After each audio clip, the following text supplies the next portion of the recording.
Сонымен қандай шоттарға арест қойылмайды? Бұл жерде біз ең біріншіден пособиені айтамыз. Одан кейін бала туылғанға дейін берілетін родовой, туылғаннан кейін берілетін после родовой, немесе жаңа алименттен түскен суммаларды айтамыз. Жалпы балаға қатысты суммалар, яғни түсетін суммалардың ешкімде ұстауға құқы жоқ.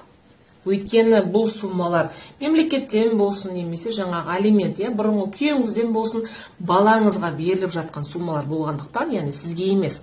Сондықтан да бұл суммаларды ешкімнің ұстауға құқы жоқ. Сондай-ақ пенсияны айтуға болады, студенттердің стипендиясын айтуға болады, жалақының 50% деп айтамыз. Яғни осы шоттарға арест қоюға тыйым салынған. Бірақ бізде көбінесе ешкім спецшот ашпайды, текущий счет, яғни Каспий Голдты беріп қояды да, сол жерге барлық суммалар түсіп жатады. Бірақ бұл жерде егер де сіз